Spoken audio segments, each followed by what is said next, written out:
So welcome again to our third tutorial of the accounting module.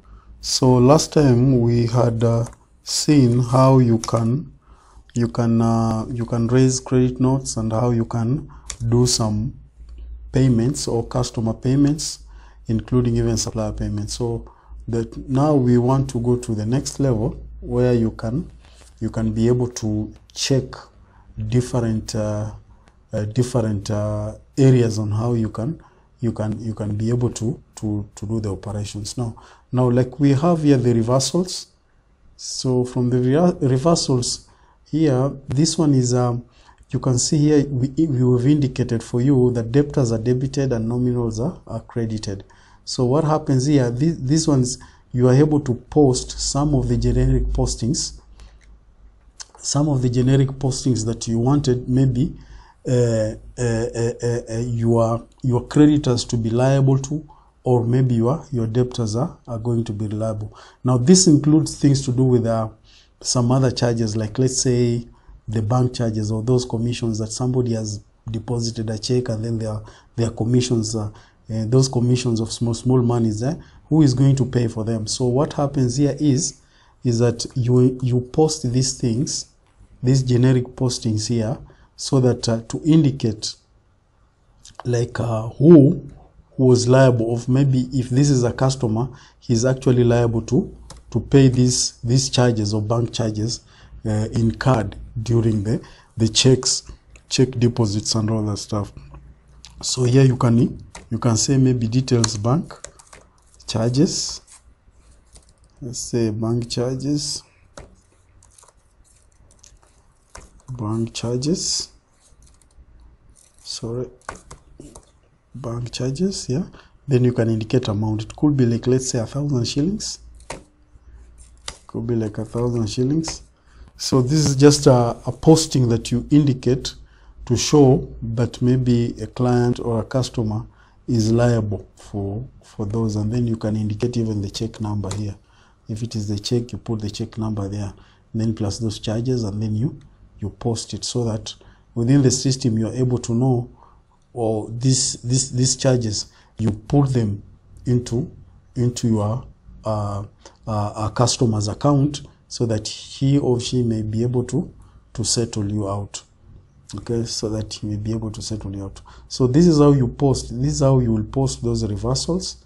You can reverse those charges back to the debtors or the customers, or even you can also be able to reverse, or the customer can reverse these charges back to you. Like now you can see debtors are credited and nominals are debited. So you can also do the receivables from the debtors. So these ones, like who is the debtor, the client is him.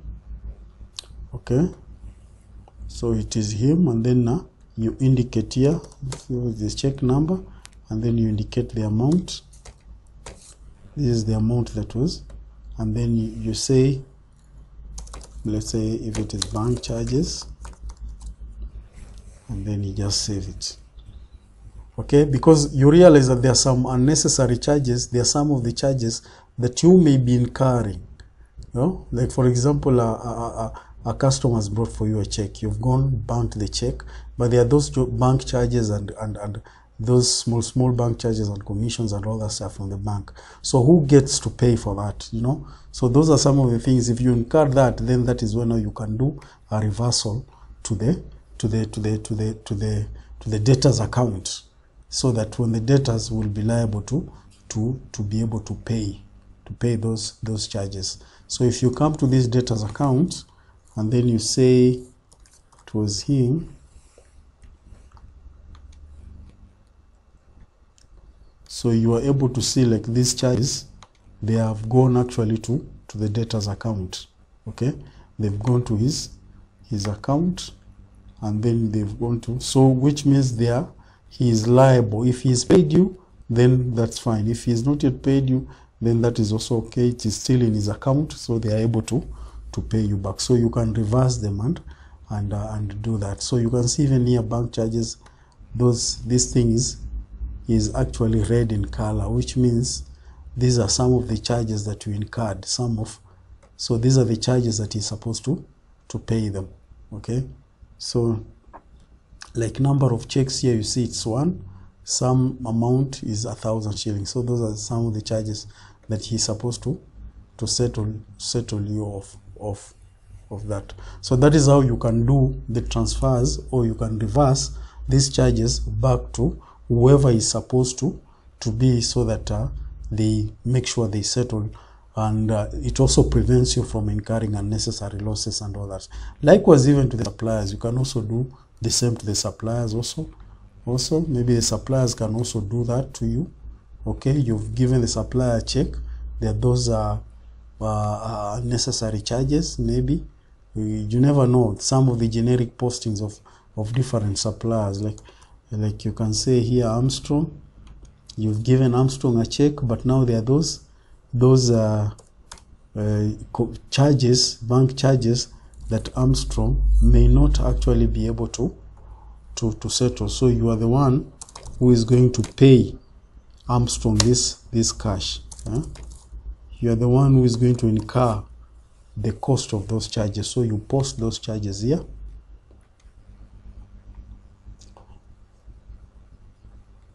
Of course, it will print. So you post those charges here. Now, once you've posted the charges here, if you come to Armstrong supplier statement,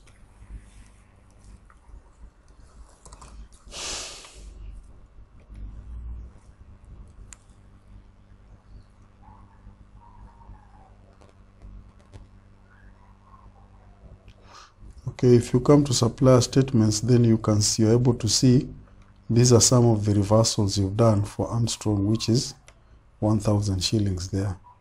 Okay, so that one, it means you are the one paying Armstrong those amounts. So those are some of the generics that you play with them here and there, and then so that you make your books right and all that stuff. Okay, now we want to check on assets. So we've checked on purchases, and purchases, these ones are most of them are elementary. If there's something that maybe you may not be able to understand, please, you can comment down there so that we can revisit it. Now, for example, just to go to it quickly, suppliers we've seen. This is the price list. We've checked the price list. You can also lock the price lists. Okay, that if you are operating on an HQ model and maybe you've set a price from the headquarter, and you'll never want those guys from the branch to tamper with your prices, so you can lock these prices in a sense that those guys at the branch, they may not be able to edit or delete anything. Also, there's cash purchases here. For those who are buying on cash purchases, you can either do a cash purchase of items, or you can also receive items as assets in cash. You can also receive services as expenses also in cash, and then receive services as purchases in cash in terms of receipts and all that stuff. So anything that was bought by cash, you can come and post it there. So the airtime vending also, it is there, whereby now you can buy bulk airtime vending. You can buy airtime in bulk, and it is posted in your system so that people can be able to buy them right from your point of sale. So this is where you do the airtime vending. I know it will not open. It will look for the airtime server, and that one will be actually a problem. It will be inconveniencing me here because it will be looking for a server now. And of course, orders, we've seen orders, we've done orders, GRNS, credit notes, we've done that. And then there is also a list of VAT withholding. So this is where the list, every time you do a VAT withholding, it comes and populates here. So if you've done a VAT withholding, remember what we did, the standard mode, and then so if you are an authorized dealer, you've authorized by the government to do withholding, so definitely this is where it will come and populate here. So this is just part of the airtime vending here. You can do invoices, and there are also quite a number of operators. So you can see here Safaricom, Airtel, all those type and others. So once you've received this airtime in bulk, you store them and then you update. So you can also assign specific branches and POSs that can be able to buy and use this airtime. So you're also able to check your stock here. You can also be able to check the stock that you have, the stock of all the kind of airtimes that you have. Okay, so for those who are doing airtime vending, we have an elaborate system whereby you can monitor your airtime and all that stuff. So here I was talking about the VAT withholding. So this is where it repopulates. Now, for example, if the supplier is Armstrong, okay, sorry guys, sorry for that. There was somebody who was just opening. Sorry for that. So now, if the supplier was Armstrong, yeah. So if the supplier was Armstrong, this is what now you can do. Okay. So let's say this is Armstrong. You are able to check all the VAT listings here for Armstrong. Let me just backdate this. Let me just backdate this.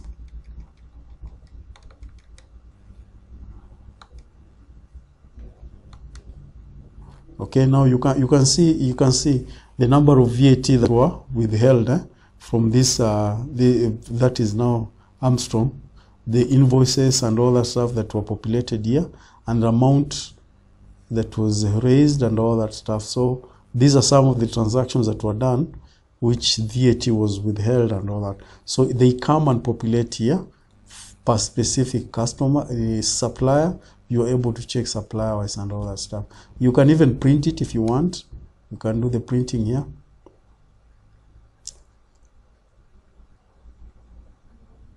So you can print it, and this is how it will look like. Okay, so the amount withheld, it's almost 3,000. So you are able to see that there.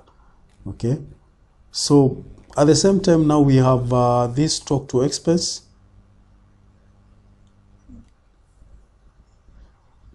Is the stock to expense. So this is where you post any expense incurred, okay, in the premise. Like let's say, for example, your shop, you are selling mobile phones. Okay, now mobile phones is part of your stock. So those stocks that you have, you're selling mobile phones as part of your stock. Okay, but now it happened that you took one of the mobile phones in your stock and now you converted it into, like it is being used. Now let me just take this good example. Now for example, you're using okay, you're selling supermarkets, they sell maybe bread and sugar, and somehow like sugar was taken from the stock, and that sugar was used to actually, you know, make some tea, including even tea leaves and all that stuff. So those are things that you took from your stock. Okay, so you end up making that into your promise as something consumable among the staff, like tea. You make tea and all that stuff. So what happens is that who takes care of the stock? Who gives an account of the stock that was used to make tea in your premise? So those stocks that were used, that is where now somebody has to come here and do a stock to expense, because to jack them out of your stock so that the system can know that these stocks do no longer exist, they were used. So they can either come here and do a products related transfer or a posting, but most of the time it is a product related transfer.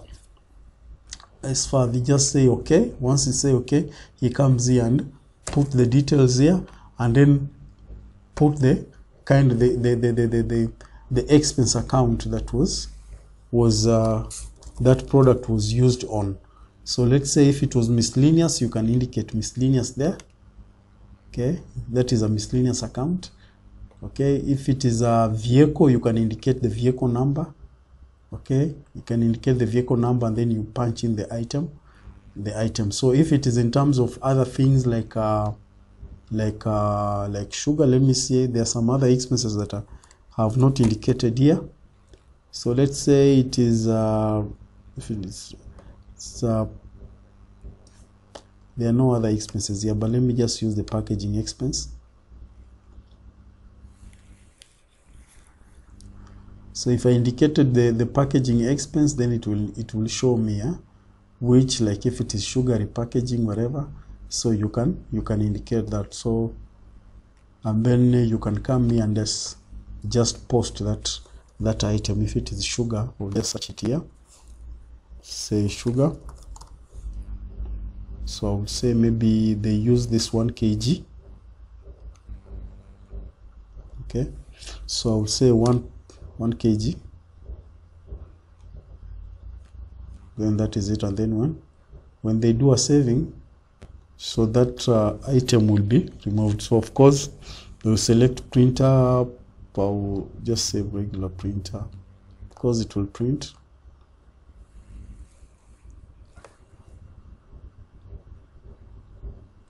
So already once you've done that, that is what you do a stock to expense. Now, in other words, in your accounts, you are supposed to create a lot of expenses, apart from the limited ones that I have. So you'll have to create a lot of expenses, including even those in different areas, including like if it is in bakeries, if it is in factories, if it is in supermarkets. There are different stock expenses that you people incur that you understand. You can create them, and then once you've created them, you are able now to do the posting here. So that is how you do the stock to expense, including even the stock to asset. Stock to asset, you change your stock into asset. You are selling furniture, and then you take one of the furnitures to be used in your office, so that one becomes an asset in your office. You have to transfer that from your stock to your office. So that is what you do. You just come here and then transfer that from your stock to your office. And normally when you do that, what happens is the system that does not charge you, it simply transfers it at a cost to cost. So there is no VAT element there. Unlike at times I see people do, what they do is that they go to the till and they sell it first. So once they've sold it, and then they convert it into an asset. So the selling aspect part of it shows that you are incurring unnecessary VAT charges which you are not supposed to, because that one is not a sale. It's not a customer that came and bought. You are only, converting that into something else. So it's good you do a stock to asset or stock to expense to do that. And of course there are reversals and impulse. So the reversals we had explained that those are just generic postings of some of the little expenses that you will want to post to either of the accounts. It could be a supplier's account or customer's account, so that they become actually accountable of those charges. So these are the impacts. Also is the same way. It's some of the charges that you will post to your supplier. You just come here and then select your supplier's account. So let's say if it is that one, and then these are some of the charges. You can indicate the number, document number, transaction number there, and then you indicate the amount. And then after indicating the amount, you can say the details. It could be bank charges, it could be any other form of charges that you'll want them actually to be incurred to be taken to the supplier's account. So, and then you say that is all yes.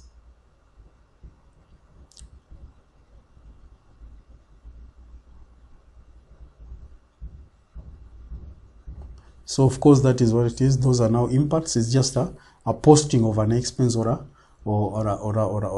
some charges. So that's why you see here it says the creditors are debited and nominals are credited. So nominals are simply your chart of accounts. So you are being credited. Money is coming out of you and it is going into a supplier's account. So the supplier's account is going to be debited and your account is going to be credited. So credit is minus, debit is positive. Money comes into your pocket.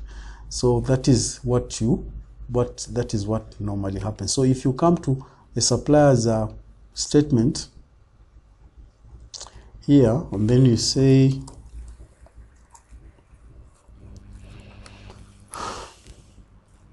so you can see this is what we've imparted to his account. So these are some of the monies that he owes us. We've also added into his account. So we are supposed to do a payment for him on that. So when we do a payment, let me say if I do a standard payment, okay, so these are the receivables. Okay, so these are the monies, 1,000 shillings. So simply just say I'm paying that, because this column is paying now, and then these are balances, and these are the outstanding. So if you want to pay, you just click there, and then you can type the amount of money you're paying, or maybe you can just do an equal if you're paying everything. So after that, you just say there, click pay by cash, check this box here. Once you've clicked it, then it will give you the mode of payment. So this is the mode of payment. You can either click by cash or by bank. So if it is by bank, you select which bank. Is it the company's check or banker's check or direct payment? If it is the direct payment, you just say direct payment here. So that is the supplier. So if it is the RTGS, also you can indicate RTGS there, whichever way. So I'll just select a company check and then you say okay.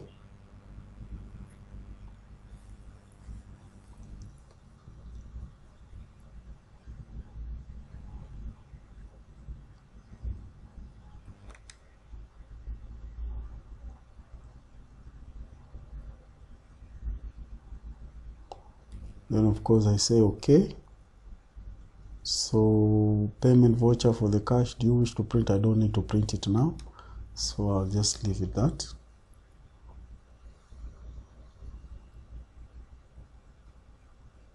Okay, so that one you've already done it. And then there are also some other things here in the payments. So there's something you can do, an allocation. So this is where you do an allocation of every invoice versus the credit notes that were raised. Okay, so this is just what you do, an allocation. So you can see you can either do a single invoice with multiple credit notes, or you can do a single credit note with multiple invoices. So like for example, let's say this one, you want to allocate that one to the one that we had raised, the 1,000. Okay, this one here, the impulse one. So this is where you do the allocation. So once you've selected that, then what you do, you just allocate, say credit values, not match with debit value, please recheck value. So if the amounts are not matching, then you need to recheck. You need to recheck actually. So so let me say this.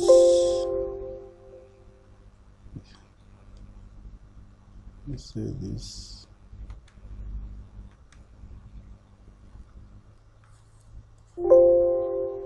So in a nutshell, some of my figures are crisscrossing here. So in a nutshell, this is where you do the allocation. Most of you accountants will understand what I'm saying, with the allocation and all that. This is now where you do the allocation. Okay, so this is the supplier statement. You can see listing here. You can also be able to see the listings of, and then the suppliers info. If there is an email address here, you are able just to click this email and then write an email to him or to that organization. Okay, so that is how it is done now. Okay, so that is how allocations and supplier statement reversals and impulse are done. Now when we head now back to assets here, so this is where the asset manager is. You can check, this is the asset manager, taking some time to open. So this is where you capture all the assets that you have in your company, including vehicles and everything. So for the cases of vehicles, this is where now you capture every detail so that the system can start counting for you different depreciation modes, so that you may know if the vehicle is getting older or the vehicle is still very new, or it is time for it to be. So this is where now you've put all the assets, and of course you have to create their ledger. And once you create your ledger, the ledger, you just come here to nominals, then because the asset has to be ledgered first. So you create the nominals, you create an account here for that asset, you just say new. Okay, and then once you've said new, you select that asset, you say it is a fixed asset. If it is a fixed asset, you select, okay, what type of fixed asset. If it is a motor vehicle, you just say it's a motor vehicle, and then already it will give you an automatic nominal code number, and then you say which vehicle is that. You say it is KA, or maybe KDH, okay, 123W. Payment name also, I always prefer putting just the KDH, 1, 2, 3, again W. Okay, then I'll come here to general asset depreciation. Then from here I will select according to the laws of the land. So normally according to the laws of the land they say it is it 25%? So they say depreciation is normally 25%. So if you want to impose tear and wear, you can put a tick there, limit. You can also indicate the limit of tear and wear so that you can be given the reports by the system how the vehicle is performing and how maybe if it is fit for disbursement. So this is now what we've created. Now the item you've created, it is already ledgered. So you can see, let me just find it if it is here.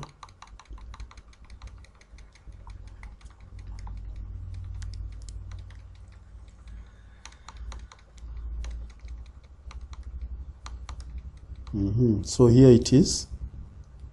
There's this one here, KDH. This is what we've created right now.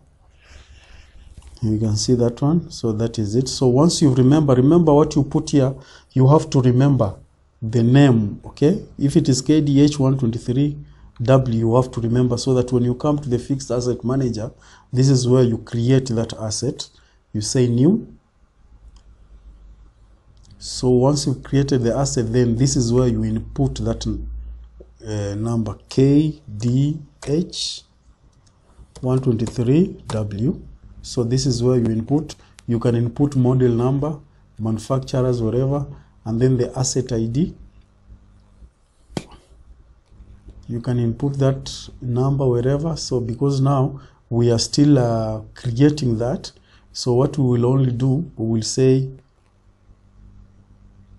create valid item photo. You see, like I said, you cannot save anything without the photo. So I'll have to come here and select my blank image. So I'll come here and select my blank image.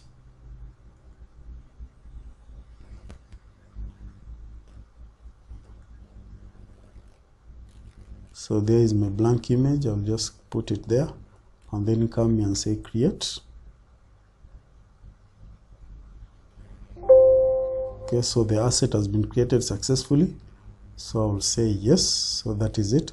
So this is the asset KDH 123. This is now the asset ID generated here automatically for this vehicle, of course, for that vehicle. So the other thing is that I want to give it description. So this if the management needs to know the description there. So here, if once I've done that, you can indicate like a VAT code. If it is 16%, it was VATed, and then original value if it was 1.2, that is 1,200,000. 200,000 Kenya shillings, let's say it's like that. And this is the ID.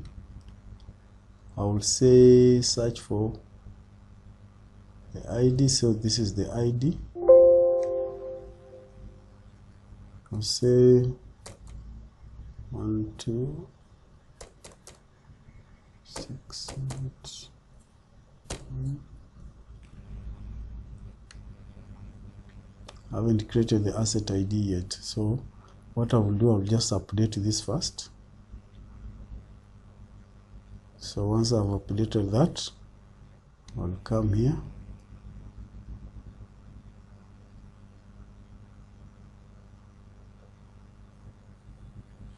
Okay, so that one, so this is the asset ID.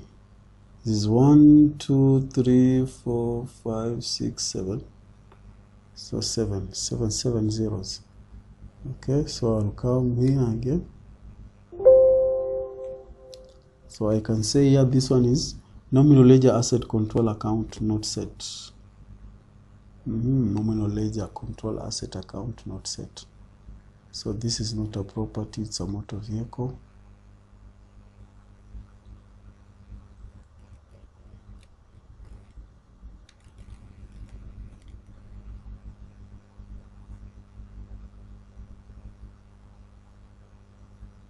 So that is how you create the fixed asset ID.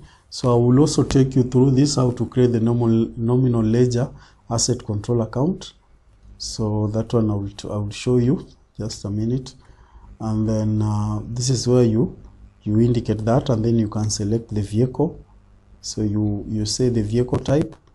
If it is a pickup, you can select the battery type, or age value. You can also see the age value of that vehicle.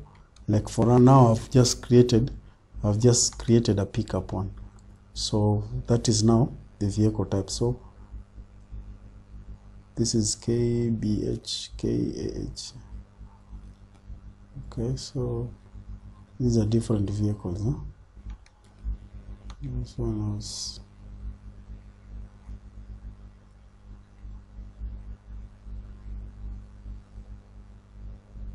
so these are different vehicles. So you can see, okay, there are some of the vehicles, because of a demo version, they put it in a category of properties. So that is why you can see what we created here, it is in this category. But if you select the motor vehicle category, it will not show. So this is where we blundered a little bit, but that's fine, that's fine. So that is how you do the asset.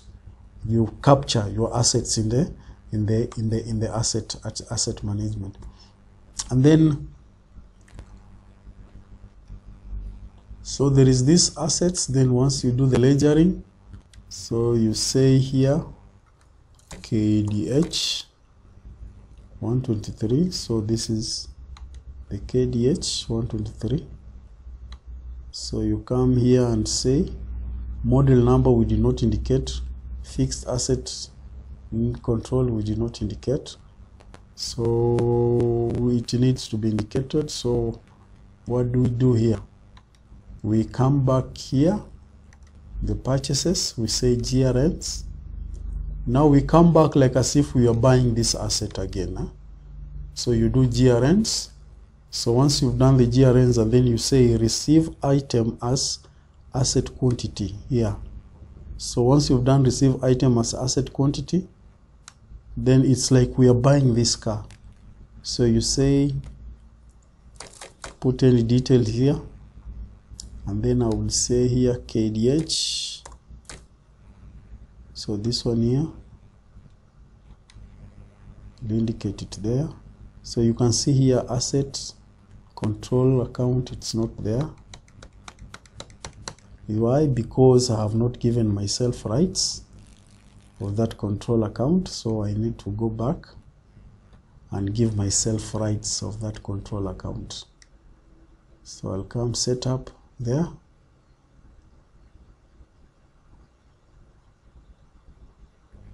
So the setup here, I'll say users, and then I'll come here to feature rights. I say here again assets. Okay. So in these assets here, I say nominal rights, and I say I have like all the rights here. Just same kind of like I'm not seeing.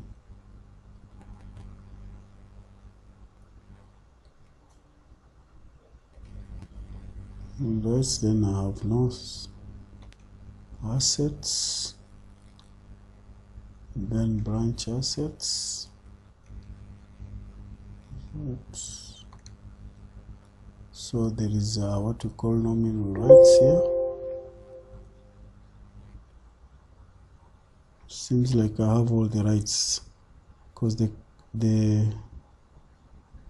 vehicle, it is this one here. This is what I had created, so I have the rights. So what happens here, I come here again, and I say I have to create this. Come back here, asset manager, and then I say new. Then I have to create KDH 123 W. Okay, then I say I select here motor vehicle. Then from the motor vehicle here, I can select which type of a motor vehicle. Vehicle type, I can say it's a lorry, a pickup. Let me just say it's a lorry now. the lorry now, and then I will select this image. Okay, then I'll indicate a value, say 1 million. Then I say create.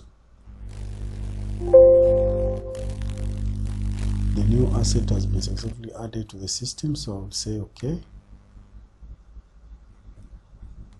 Okay, so if I say KDH, this one here, let me select this one. Okay, so KDH,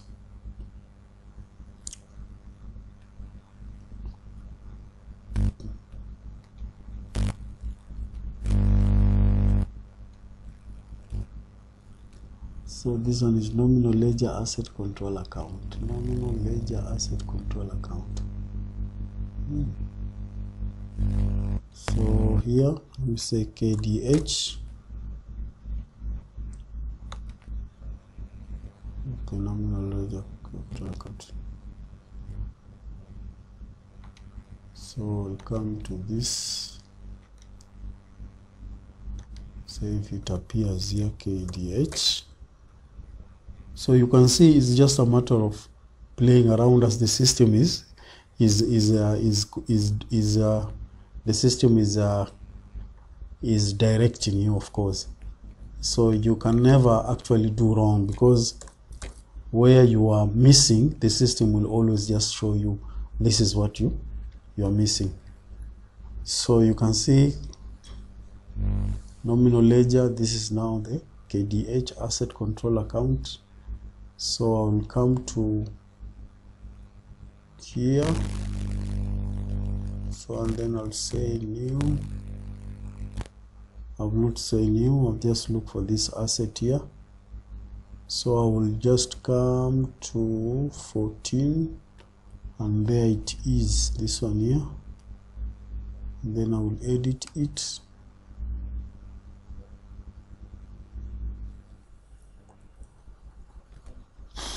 So it will tell me fixed asset is that one, motor vehicle, KDH, that is it. Then generation, it is this one, and then this one, saloon car. Let me just impose wear and tear, and then I will say up to 1 million. 3, 4, 5, 6. Then I will say here saloon car, select it. Say it's a pickup van, original purchase, say it is 1 million. Date of purchase, let's say it is 2000, and then engine size, say it is 15 cc's.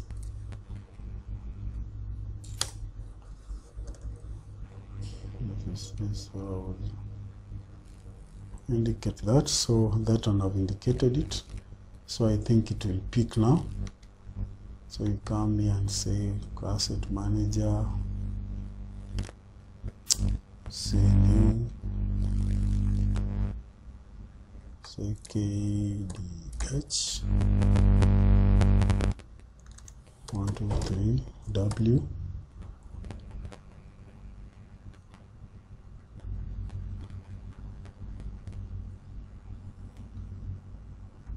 Say this KDH 123W. Let's see if it is this one that will pick, not that one. KDH, see if it is the second one. Not yet set. Okay, so in a nutshell, that is how you just input the fixed asset, and that is how you capture all the assets in your system.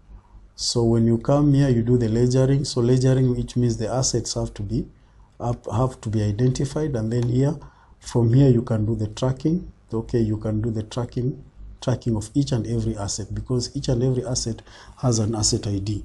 So if you move an asset from point A to another area, so the system will track that asset ID and know when that asset left the premise. When the asset left the premise. So here you can print the asset ID labels, and of course there are different labels that you stick to each and every asset. That is in terms of computers, tables, furnitures and all that stuff. So those ones, they have a special label, like a barcoded label, whereby you can just stick it to those assets, so that when they are already received in the premise, you're able to monitor that. So that is how these assets are. So these are some of the labels. This is just an example of a label, an asset label. You just indicate the name here, like let's say, of course not vehicles, but the labels, preferably they are referred, they are actually mostly on computers, electronics, furnitures and some other things. So you can set the printer there, and then you just print this asset label. Okay, so once you've printed it, it can be stuck. You stick it to that asset so that it has its own asset ID, especially if they are computer monitors. Those ones you can stick them there, so that when you're moving them, they are tracked by their asset IDs. They are tracked like they've moved from point A to point B and all that stuff. So you are able to track them. Otherwise, thank you very much for this session. I think we will discuss more on the fleet management in the next presentation. Please remember to subscribe and hit a like there, and join us again in the next presentation. Otherwise, thank you very much for being with us. Thank you very much. God bless you.